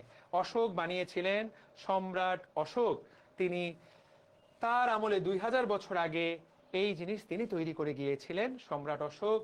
এইটা অশোকের সময়, এটার নাম হলো অশোক স্তম্ভ। এটার বয়স 2000 বছর। ভারত এটাকে তার জাতীয় প্রতীক হিসেবে গ্রহণ করেছে। এই যে অশোক স্তম্ভ, সম্রাট অশোকের সময় বিভিন্ন জিনিসপত্র কিন্তু এখনো পাওয়া যায়। এগুলো কিন্তু খুব একটা গাল গল্প না। তাহলে গল্পটা বলে দিলাম, তুমি তাকায় দেখো, এইখানে সুন্দর করে এই গল্পটাই দেওয়া আছে। তিনি কলিঙ্গ যুদ্ধের ভয়াবহতা দেখে তিনি বৌদ্ধ ধর্ম গ্রহণ করেন। তাকে বৌদ্ধ ধর্মের কনস্ট্যান্টাইন বলা হয়। কি বলা হয়? বৌদ্ধ ধর্মের কনস্ট্যান্টাইন। কনস্ট্যান্টাইন কে? আজকে খ্রিস্টান ধর্ম পৃথিবীতে যে সবচেয়ে বড় ধর্মগুলোর একটা, খ্রিস্টান ধর্মকে প্রচার করছে কে? যীশু খ্রিস্ট। যীশু খ্রিস্ট শুরু করেছেন, কিন্তু এটাকে এস্টাবলিশ করেছেন যে মানুষটা, তার নাম হলো রাজা কনস্ট্যান্টাইন। সম্রাট অশোকও একইভাবে, গৌতম বুদ্ধ বৌদ্ধ ধর্ম প্রচার করেছে, কিন্তু সেটাকে সারা দুনিয়াতে এস্টাবলিশ করেছে কে? সম্রাট অশোক। তোমাদের যদি কখনো সময় হয়, তোমরা কখনো চাইলে এই যে আমাদের নায়ক শাহরুখ খানের এই মুভিটা দেখে নিতে পারো। এই মুভিতে নায়িকা হলো কারিনা কাপুর। এই যে কারিনা কাপুর এই মুভির নায়িকা। তো মুভিটা মোটামুটি খুব একটা খারাপ না। দেখো, শাহরুখ খান রাজার যুদ্ধে, সে রাজার পোশাকে আছে। সম্রাট অশোক দেখতে কেমন ছিলেন? তাহলে মৌর্য সাম্রাজ্য থেকে তোমাকে এই কয়েকটা কথা পড়তে হবে। এই কয়েকটা কথা আমাদেরকে এখান থেকে অবশ্যই অবশ্যই পড়তে হবে। That will be enough. Maurya সাম্রাজ্য থেকে 4 জন মানুষের নাম তোমাকে পড়ে ফেলতে হবে। কার কার নাম? যে এটা প্রতিষ্ঠা করলো চন্দ্রগুপ্ত মৌর্য, তার যে প্রধানমন্ত্রী চাণক্য, ওর ছেলে বিন্দুসার, বিন্দুসারের ছেলে অশোক। এই কয়েকটা কথা তুমি যদি পড়ো, তাহলে মৌর্য সাম্রাজ্য টপিকটা তোমার 100% পড়া হয়ে যাবে। তোমাকে এখান থেকে কেউ আটকাতে পারবে না। ঠিক আছে, এই তথ্যগুলো আমরা দিয়ে দিয়েছি। তাহলে এই যে বিন্দুসার রাজা হয়, ঠিক আছে, এই সময় শ্রেষ্ঠ শাসককে, এই বংশের শ্রেষ্ঠ শাসককে সম্রাট অশোক। তিনি কলিঙ্গের যুদ্ধের ভয়াবহতা দেখে বৌদ্ধ ধর্ম গ্রহণ করেন, তাকে বলা হয় বৌদ্ধ ধর্মের কনস্ট্যান্টাইন। মৌর্য সাম্রাজ্যের সময় মেগাস্থিনিস ভারতে আসেন। তিনি একটা বই লেখেন, বইটার নাম কি? ইন্ডিকা। এই বইটাতেই কিন্তু প্রাচীন ভারতের বর্ণনাগুলো পাওয়া যায়। বুঝতে পারলাম? ওকে। এই এই শাসনের অবসান ঘটে কার মাধ্যমে? দশম শাসক, এই যে বৃহদ্রথ, শুরু করছিল মৌর্য, শেষ হয় চন্দ্রগুপ্ত মৌর্য। বৃহদ্রথের মাধ্যমে তিনি এই এই রাজার কাছে পরাজিত হন, পুষ্যমিত্রের কাছে। এরই সাথে সাথে মৌর্য সাম্রাজ্য আমরা শেষ করে ফেললাম। ঠিক আছে, পারা যাবে ইনশাল্লাহ। তাহলে মেগাস্থিনিস কি দিয়ে মনে রাখবো? ম দিয়ে মেগাস্থিনিস, ম দিয়ে মৌর্য। তার বইয়ের নাম কি? তার বইয়ের নাম ইন্ডিকা। তার বইয়েই কিন্তু আমরা চন্দ্রগুপ্ত মৌর্য, চাণক্য, এই মানুষগুলোর কথা আরো ভালো বুঝতে পারি। তাহলে আশা করি পারবা ইনশাল্লাহ। এই তোমাকে মৌর্য সাম্রাজ্য থেকে আশা করি কেউ আটকাতে পারবে না। চলো দেখি বিগত বছরের প্রশ্ন তুমি কেমন পারো। মৌর্য সাম্রাজ্য থেকে যেই প্রশ্নগুলো আসছে তুমি এটা উত্তর করতে পারো কিনা। Let's have a look. চলো আমরা দেখার চেষ্টা করি।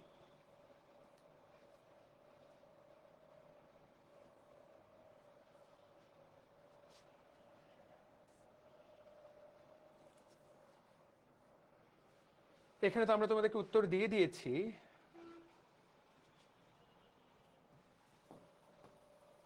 বলো তো 33 নম্বর প্রশ্নটার উত্তর বলো। 33 নম্বর প্রশ্নটার উত্তর বলো। 33, দেখে এটা পারো কিনা।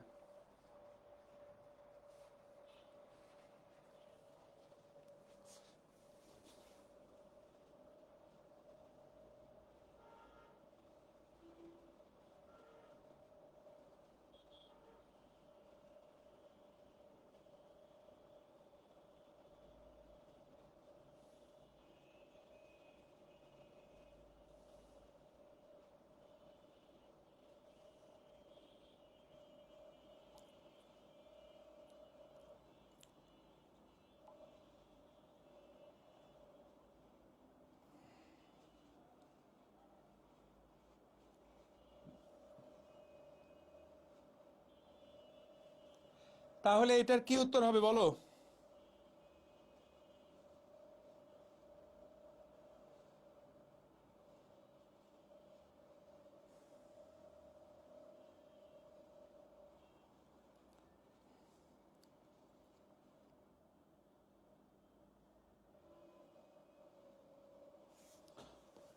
ওকে, ঠিক আছে, তাহলে এটার উত্তর হবে চাণক্য। তোমরা বলছো যে ভাই এটার উত্তর চাণক্য হবে, এখানে তো উত্তর দেওয়া নাই। তাহলে এইখানে উত্তর দেওয়া নেই কথাটা সত্য, আবার উত্তর দেওয়া আছে এটাও সত্য। চাণক্যের আরেকটা নাম হলো কৌটিল্য। চাণক্যের আরেকটা নাম কি? কৌটিল্য। আমরা স্লাইডে কিন্তু এটা দিয়ে রেখেছি, এই জন্যই প্র্যাকটিসে দিলাম। তুমি তাকায় দেখো, চাণক্যের আরেকটা নাম হলো কৌটিল্য। এই যে দেখো, তার উপাধি বা ছদ্মনাম কি? তার উপাধি বা ছদ্মনাম হলো কৌটিল্য বা বিষ্ণুগুপ্ত। তো প্রিয় ভাই ও বোনেরা, এটা তাহলে আমাদেরকে মনে রাখার চেষ্টা করতে হবে, এটাই কিন্তু পরীক্ষায় এসেছে। সো দ্যাটস ফাইন, তাহলে এই টপিক থেকে আমরা সুন্দর করে শিখে ফেলতে পারলাম। ওকে, দ্যাটস গুড।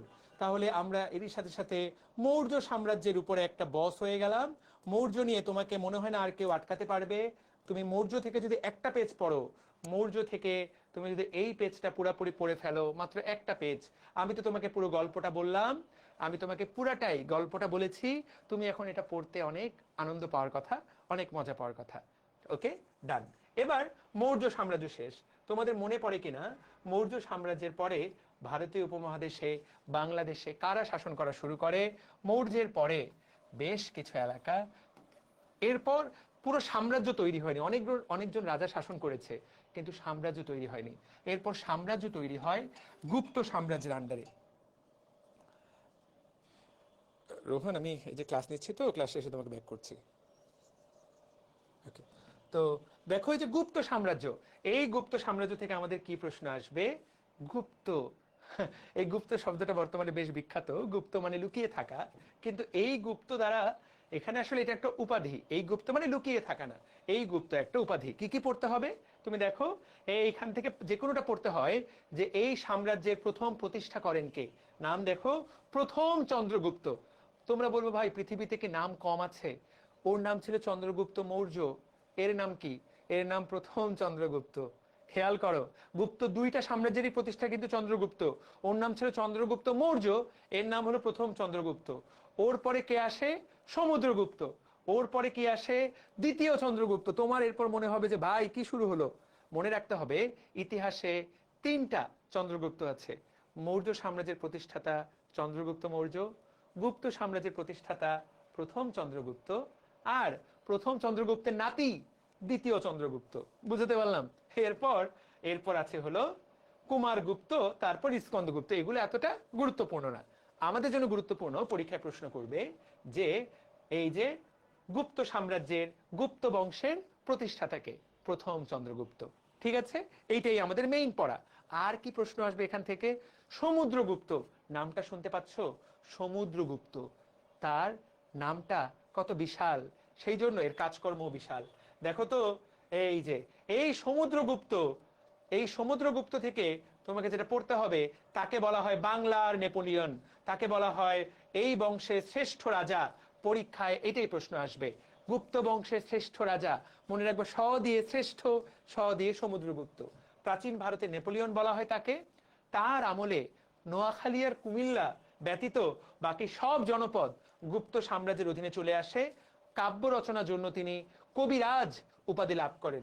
এখানে লেখা আছে কথিরাজ, আমার যতদূর মনে পড়ে এটা কবিরাজ হওয়ার কথা।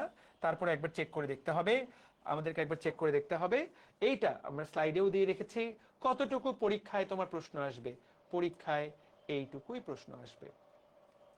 ঠিক আছে, তাহলে তুমি তাকায় দেখো, এই যে দ্বিতীয় চন্দ্রগুপ্ত, এই যে দেখো, প্রথম চন্দ্রগুপ্ত, দ্বিতীয় চন্দ্রগুপ্ত, এই এই এই বংশের শ্রেষ্ঠ শাসক সমুদ্রগুপ্ত, যাকে নেপোলিয়ন বলে ডাকা, যাকে নেপোলিয়ন বলে ডাকা হয়। তাহলে এইটা ওকে, তিনটা শব্দে তাকে কবিরাজ বলে ডাকা হয়, কবিরাজ।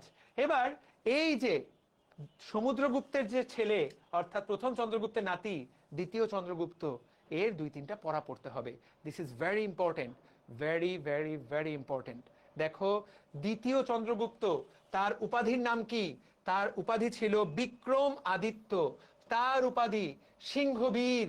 সেই সময় তার যে রাজসভা, সেই রাজসভায় 9 জন গুণী ব্যক্তি ছিলেন, যাদেরকে বলা হয় নবরত্ন। নবরত্নের একজন বিখ্যাত কবির নাম কবি কালিদাস। তোমরা তার নাম শোনার কথা, কালিদাসের লেখা বইয়ের নাম মেঘদূত। মেঘদূত। আর্যভট্ট, যিনি কিনা, তোমরা শুনেছ না, পৃথিবীকে শূন্য আবিষ্কার করেছেন। শূন্য, পৃথিবীতে শূন্য আবিষ্কার করেছেন আর্যভট্ট, রাইট? ঠিক আছে, এই মানুষটার সময় ফা হিয়েন চাইনিজ পর্যটক বাংলায় আসেন। ফা হিয়েন, দুইটা শব্দ, ফা হিয়েন, বা এইভাবে মনে রাখতে পারো, হিয়েন লেখার সময় দুই ব্যবহৃত হয়। কার সময় আসে? দ্বিতীয় চন্দ্রগুপ্তের সময়। পড়তে গেলে মাথাটা ভন ভন করে ঘুরতেই পারে, এটাই ইতিহাস। 2-3 বার পড়লে পারবা, কিন্তু পরীক্ষা যখন দিবা এগুলো কিন্তু আসবে। আমি আরেকবার সাম আপ করি। এই বংশের, এই সাম্রাজ্যের প্রতিষ্ঠাতাকে প্রথম চন্দ্রগুপ্ত। তার ছেলের নাম কি? সমুদ্রগুপ্ত। তার ছেলের নাম কি? দ্বিতীয় চন্দ্রগুপ্ত। সমুদ্রগুপ্ত, দন্ত স দিয়ে সমুদ্র, দন্ত স দিয়ে শ্রেষ্ঠ রাজা। তাকে বলা হয় ভারতের নেপোলিয়ন। সে কবিতা লিখত, তাকে কবিরাজ বলা হয়। আর তার যে ছেলে, দ্বিতীয় চন্দ্রগুপ্ত, তার সময় দুইটা গুরুত্বপূর্ণ কথা। তার সময় নবরত্ন ছিল, নবরত্নের বিখ্যাত কবির নাম কালিদাস, আর্যভট্ট, বরাহ মিহির, আমরা এখন স্লাইডে দেখাবো। তার সময় ফাহিয়েন নামক পর্যটক আসে। তাহলে দেখো স্লাইডে আমরা এগুলাই দিয়ে রেখেছি। This is very important. দ্বিতীয় চন্দ্রগুপ্তের উপাধি নাম বিক্রমাদিত্য, তার কবির নাম হলো কালিদাস, তার সে সময় সেরা বিজ্ঞানীর নাম কি? আর্যভট্ট, জ্যোতির্বিদের নাম কি? বরাহমিহির, ব্যাকরণবিদের নাম কি? অমর সিংহ। তার এই সময় ফাহিয়েন আসেন। ফাহিয়েন বলেন এইটাই বাংলার স্বর্ণযুগ। তার বইটার নাম কি? ফু কুও কিং। ফাহিয়েনের বইটার নাম কি? বইটার নাম হলো ফু কুও কিং। এটা তোমাদের ইনি হলেন কবি কালিদাস। পরীক্ষায় প্রশ্ন আসবে ফাহিয়েন কার সময় আসে, তার বইয়ের নাম কি? বইয়ের নামটা মনে রাখা খুবই ইজি। দেখো ফাহিয়েন, ফ দিয়ে ফা, ফ দিয়ে ফো, তাহলে ফাহিয়েন ফুও ফো কুও কিং। That's all. তাহলে আমরা গুপ্ত সাম্রাজ্য থেকে তোমাদেরকে কেউ কোনো প্রশ্ন করে আটকাতে পারবে না। চলো দেখি তোমরা কেমন শিখতে পারলা। তোমাদেরকে কেউ যদি বলে, বলো তো গুপ্ত সাম্রাজ্যের প্রতিষ্ঠাতাকে, বলো গুপ্ত সাম্রাজ্যের প্রতিষ্ঠাতাকে, গুপ্ত সাম্রাজ্যের প্রতিষ্ঠাতাকে।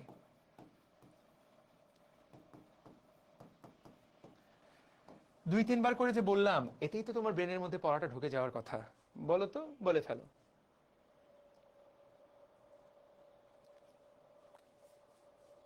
আচ্ছা, গুপ্ত পড়ায় আজকে পাল পড়িয়ে তোমাদেরকে রেস্ট দিব, সামনে আরো পড়াবো, চিন্তা করার কিছু নাই। ইতিহাসটা তোমার একবার আইডিয়া হয়ে গেলে তারপর তোমার বইটা পড়তে ইজি হবে, ঠিক আছে? তাহলে গুপ্ত সাম্রাজ্যের প্রতিষ্ঠাতা, ভেরি গুড। গুপ্ত সাম্রাজ্যের প্রতিষ্ঠাতা প্রথম চন্দ্রগুপ্ত। প্রথম চন্দ্রগুপ্ত, ভেরি গুড। তাহলে এই যে একটা আইডিয়া, কনফিডেন্স পেয়ে গেলা, এইটাই তো তোমার দরকার। এগুলা পড়তে গেলে কিন্তু একদম প্যাচ লাগবে। তাহলে গুপ্ত সাম্রাজ্য থেকে আমরা কয়জন মানুষের কথা মনে রাখবো? এই কয়েকটা কথা আমরা মনে রাখবো, ঠিক আছে? ওকে, এবার তোমাদেরকে একটা দারুণ জিনিস দেখাই। একজন বলছে যে প্রথম চন্দ্রগুপ্ত, ফার্স্ট হাইড মুন চন্দ্রগুপ্ত। আচ্ছা ঠিক আছে, তোমাদেরকে একটা বিখ্যাত, এই যে দেখো একটা বিখ্যাত ইউনিভার্সিটি, বাংলাদেশের সবচেয়ে বড় ইউনিভার্সিটির নাম কি? ঢাকা ইউনিভার্সিটি, তাই না? সবচেয়ে বড়। আজ থেকে 2000 বছর আগে, আজ থেকে 1700-1800 বছর আগে পুরো পৃথিবীর সবচেয়ে বড় ইউনিভার্সিটির নাম ছিল এই ইউনিভার্সিটিটা। এটার নাম নালন্দা ইউনিভার্সিটি। কি নাম এটার? নালন্দা ইউনিভার্সিটি। পুরো পুরো পৃথিবীর সবচেয়ে বড় ইউনিভার্সিটি ছিল। চিন্তা করতে পারো। এই দেখো এখানে লেখা আছে উইকিপিডিয়াতে, ওয়ার্ল্ডস ফার্স্ট রেসিডেন্সিয়াল ইউনিভার্সিটি। আজকে যেমন ছেলেরা, বুয়েটের ছেলেরা, মেডিকেলের ছেলেরা, মেয়েরা, ঢাকা ভার্সিটির ছেলেরা মেয়েরা হলে থাকে, আজ থেকে 1700-1800 বছর আগে এই ইউনিভার্সিটিটাতে মানুষ এরকম এসে এই জায়গাতে হলে থাকতো। এই জায়গাতে ছাত্রদের থাকার জায়গা ছিল, শিক্ষকদের থাকার জায়গা ছিল। এইটা সারা বিশ্বের হাজার বছর ধরে, আজকে যেমন বাংলাদেশের সবচেয়ে সেরা স্টুডেন্টরা ইউএসএ তে পড়তে যায়, ইউকে তে পড়তে যায়, অস্ট্রেলিয়ায় পড়তে যায়, কানাডায় পড়তে যায়, সেই আমলে পুরো বিশ্বের মধ্যে সেরা স্টুডেন্টরা নালন্দা ইউনিভার্সিটিতে পড়তে আসতো। এই নালন্দা ইউনিভার্সিটি কোথায়? বিহারে। বর্তমান যে বিহার, সেই জায়গাতে। এবং এই গুপ্ত সাম্রাজ্যের সময় দেখো এটা কত আগের ঘটনা। এই যে আজকের পাটনাতে, এইটা সেই সময় প্রতিষ্ঠিত হয়। চিন্তা করতে পারো কত সালে? দেখতে পাচ্ছ এইটা, এই যে 427 সালে। কার শাসনামলে? পরীক্ষা প্রশ্ন আসতে পারে। দেখো দ্বিতীয় চন্দ্রগুপ্তের ছেলে, ওর নামটা একটু মনে রাখার জন্য মনে রাখতে পারো, দেখো কুমারগুপ্ত, জাস্ট একটু সম্মান দিলা লোকটাকে। ওর শাসন আমলে এই নালন্দা মহাবিদ্যালয় প্রতিষ্ঠিত হয়, বিশ্বের সেরা বিশ্ববিদ্যালয়গুলোর একটা। বলা হয় ইখতিয়ার উদ্দিন মোহাম্মদ বিন বখতিয়ার খলজি যখন ভারতে আক্রমণ করেন, তখন তারা ভেবেছিলেন এইটা মনে হয় একটা ক্যান্টনমেন্ট। তারা ভুল করে এই পুরো বিশ্ববিদ্যালয়টা ভেঙে দেন, জ্বালিয়ে দেন। বলা হয় ভারতের যে গোল্ডেন এজ, শিক্ষা দীক্ষার গোল্ডেন এজ, এই এক আক্রমণে ভারত কয়েকশো বছর পিছিয়ে যায়। এটা এক একজন ইতিহাসবিদ এক একভাবে এটাকে বর্ণনা করেছেন। কেউ বলেছে ইখতিয়ার উদ্দিন মোহাম্মদ বিন বখতিয়ার খলজি ইচ্ছা করে এটাকে ভেঙে দিয়েছেন। কেউ বলেছে তারা এটা বুঝতে পারেন নাই, তারা ভেবেছেন এটা ক্যান্টনমেন্ট, এইটা তারা সেজন্য আক্রমণ করেন। এক একজন এক এক কথা বলেছেন। এটা নিয়ে বেশ কিছু গল্প প্রচলিত আছে, তোমরা যেটা বিশ্বাস করতে চাও সেটা বিশ্বাস করতে পারো। বাট সেই সময় এটা অনেকটা ধ্বংসপ্রাপ্ত হয়। তারপর থেকে নালন্দা বিশ্ববিদ্যালয় আর সচল করা যায়নি। বর্তমানে ভারত নতুন একটা নালন্দা বিশ্ববিদ্যালয় চালু করেছে, কিন্তু ওইটা আর এটার মধ্যে আকাশ জমিন পার্থক্য। তাহলে পরীক্ষায় যদি কখনো প্রশ্ন আসে নালন্দা বিশ্ববিদ্যালয় কোন সময় চালু হয়, তুমি উত্তর দিবা কি? কোন সময়? যখন পুরো ভারতবর্ষে বাংলায় গুপ্ত শাসন ছিল, গুপ্তদের শাসন ছিল। কোন গুপ্ত এটা প্রতিষ্ঠা করে? কুমারগুপ্ত এটা প্রতিষ্ঠা করে। তাহলে আশা করি মনে রাখতে পারবা। এইটুকু তুমি যদি গল্পের মতো করে মনে রাখতে পারো, তাহলে তোমার জন্য পড়াগুলা সহজ হয়ে যাবে। আর তুমি যদি মনে করো যে এটা মুখস্থ করুম, এটি মুখস্থ করুম, ভাই এত কথা শোনার টাইম আমার নয়, তাহলে তুমি মুখস্থ করতে পারো, এইটা কোনো সমস্যা না। ঠিক আছে? দেখো এই গুপ্ত যুগকে প্রাচীন ভারতীয় স্বর্ণযুগ বলা হয়। ঠিক আছে, এটাকে প্রাচীন ভারতীয় স্বর্ণযুগ বলা হয়। আচ্ছা, তাহলে এখানে কয়েকটা লাইন দেওয়া আছে, তুমি চাইলে এগুলো পড়ে নিতে পারো। That is all. এরই সাথে সাথে আমি তোমাদেরকে গুপ্ত যুগের সবকিছু পড়াই দিলাম। তাহলে কতটুকু তোমাদেরকে পড়ালাম আজকে? তাকায় দেখো তো, আমরা পড়া শুরু করলাম, তোমাদের মাথা আবার নষ্ট হয়ে যায় নাই তো? আমরা তো কেবল কোথায় গেলাম? আমরা কেবল দুইটা রাজ্য শেষ করলাম। একটার নাম কি? একটার নাম মৌর্য, আরেকটার নাম কি? আরেকটার নাম গুপ্ত। আমরা কিন্তু এখনো 500 খ্রিস্টাব্দেও আসিনি। আরো 1500 বছরের ইতিহাস তো আমাদের বাকি আছে। আজকে লাস্ট একটাই মাত্র পড়াবো। আমরা জাস্ট পড়বো আজকে শশাঙ্কেরটা। শশাঙ্ক পড়ে আজকের মতো আমরা ক্ষান্ত দিব। পড়া তো কেবল শুরু হলো, চিন্তা করার কোনো কারণ নাই। গুপ্ত সাম্রাজ্যের পরে গুপ্ত সাম্রাজ্য পতন হওয়ার পর যেমন ধরো একটা সরকার পড়ে যাওয়ার পর নতুন আরেকটা স্টেবল সরকার আসার আগ পর্যন্ত বিভিন্ন জন শাসন ক্ষমতা দখল করতে চায়। একই রকম ঘটনা এখানেও ঘটে। বিভিন্ন শাসক রাজা হয়, আবার সেই রাজাকে কেউ মেরে দেয়, নতুন রাজা হয়, সেই রাজাকে কেউ মেরে দেয়। একদম শক্তিশালী শাসক, বড় রাজা বাংলা দীর্ঘদিন পায়নি। এরপর প্রায় 606 সালে, দেখো 606 সালে শশাঙ্ক, তিনি 606 সালে এই যে তিনি গৌড়ের রাজা হন। তিনি তার উপাধি দেন রাজা ধীরাজ। এবং গৌড় বলতে আজকের মুর্শিদাবাদ এলাকা। আজকের সহজ ভাষা চিন্তা করে আজকের পশ্চিম বাংলা, যেই পশ্চিম বাংলার আজকে প্রধান হলো মমতা ব্যানার্জি, তোমরা অনেকেই চেনো। সেটার রাজা হন কে? শশাঙ্ক। তিনি আশেপাশে সকল ছোট ছোট রাজ্যকে দখল করেন এবং তিনি একটা স্বাধীন রাজ্য ঘোষণা করেন। দেখো, প্রথম স্বাধীন সার্বভৌম রাজা তিনি নিজেকে ঘোষণা করেন হিউয়েন সাং। হ দিয়ে, এই যে হিউয়েন সাং, তিনি তাকে বৌদ্ধ ধর্মের একজন নিগ্রহকারী বলেছিলেন। এই শশাঙ্ক ছিলেন একজন হিন্দু রাজা, তিনি বৌদ্ধ ধর্মের ক্ষতি করেছিলেন, হিউয়েন সাং এটা বলতে চেয়েছে। তাহলে তিনি কোথাকার রাজা হন? তিনি গৌড়ের রাজা হন। কোথাকার রাজা? গৌড়ের রাজা। তুমি বলো ভাই গৌড় আবার কোথা থেকে আসলো? এতক্ষণ পড়তেছিলাম বাংলা, বিহার, উড়িষ্যা, গৌড় কোথা থেকে আসলো? দেখো, এই সময় এসে খ্রিস্টপূর্ব 600 সালে বাংলা দুই ভাগে ভাগ হয়ে যায়। একটা স্বাধীন গৌড় রাজ্য, গৌড় বলতে আজকের পশ্চিম বাংলা। আরেকটা এই দিকে স্বাধীন বঙ্গরাজ্য। এই যে আমাদের বঙ্গরাজ্য, এই বঙ্গরাজারা তখন এইখানে এমন কোনো শাসক এমন কোনো শাসক পাওয়া যায় নাই শশাঙ্কের মতো। তো আজকে আমাদের যে বাংলাদেশ, এই এলাকাতে সেই সময় যে শাসন ছিল সেই শাসনের নাম হলো তাম্র শাসন। এই সময় রাজারা তামার পাতে খোদাই করে বিভিন্ন আদেশ দিতেন, সেই জন্য এটাকে তাম্র শাসন বলা হয়। তার মানে 600 খ্রিস্টাব্দে পশ্চিম বাংলা এবং বাংলাদেশে দুটো আলাদা আলাদা শাসক ছিল।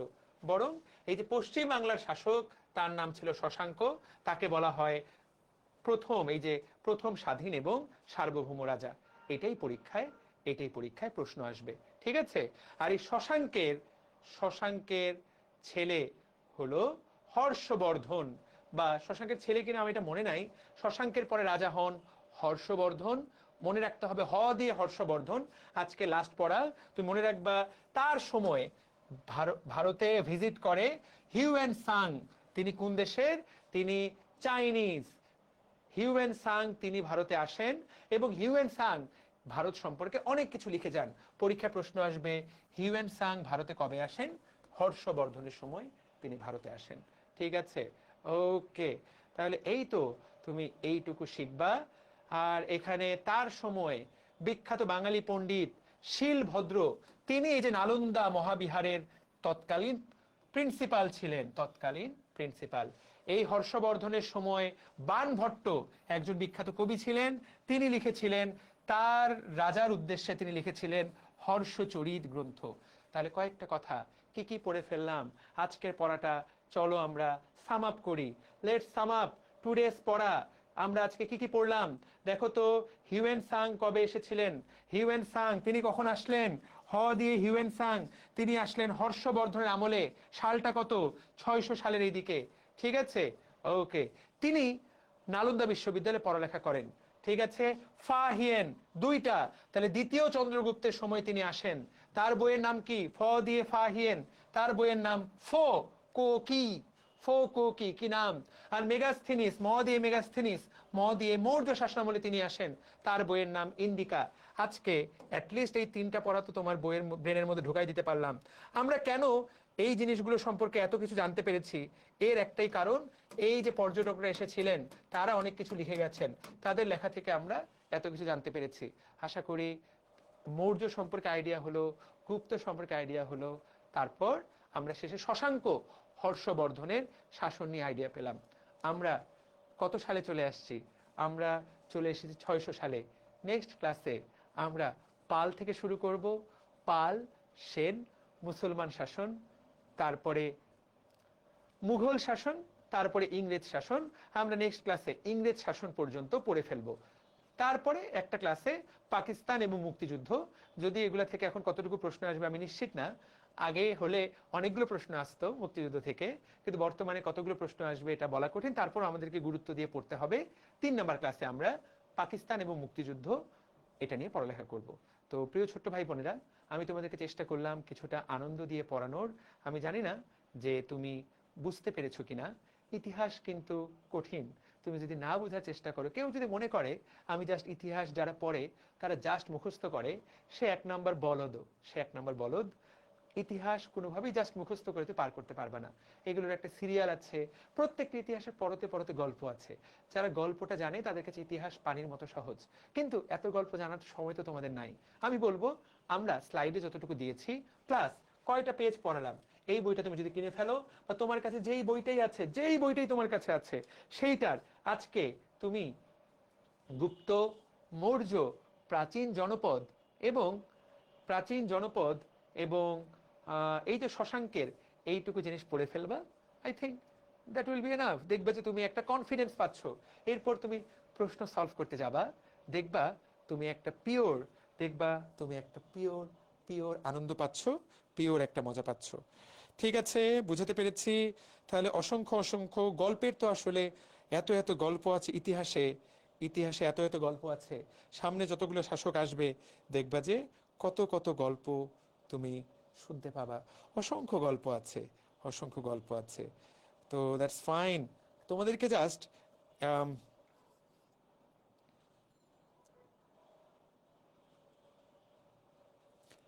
আমরা ওই গল্পে তো ইখতিয়ার উদ্দিন মোহাম্মদ বিন বখতিয়ার খলজির ওই গল্প তো আর পড়তে পারলাম না। বাট যেটা গুরুত্বপূর্ণ সেটা হলো যে আম, সবচেয়ে দারুণ কথা তোমাদেরকে বলতে পারি, এই যে এই গল্পগুলোর মধ্যে সম্রাট অশোকের গল্পটা সবচেয়ে ইন্ট্রিগিং। তাকে বলা হতো চন্ড অশোক, এই বইয়েও দেওয়া আছে। এটাই আমাদের লাস্ট গল্প, বা তোমাদের বইয়ে দেওয়া আছে পড়াটা, তোমরা ছেলে পড়ে দেখতে পারো। তাকে বলা হতো, এই যে দেখো, অশোক মৌর্যের ছেলে, বিন্দুসারের ছেলে অশোক, তাকে কি বলা হতো?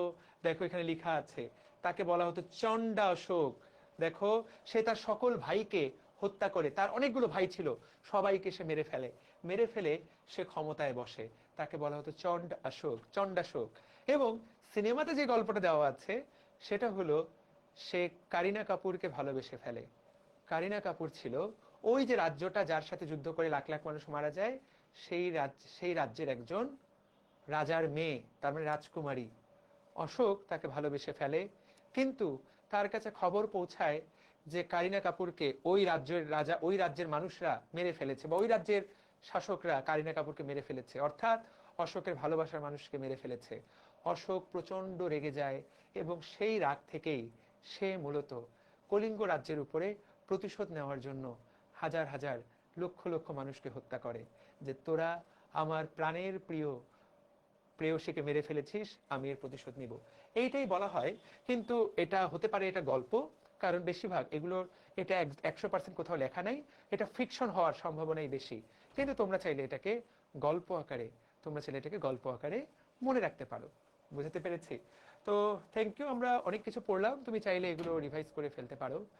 আহ, এবং তোমার ইতিহাস পড়তে কেমন লাগছে তোমরা জানাতে পারো।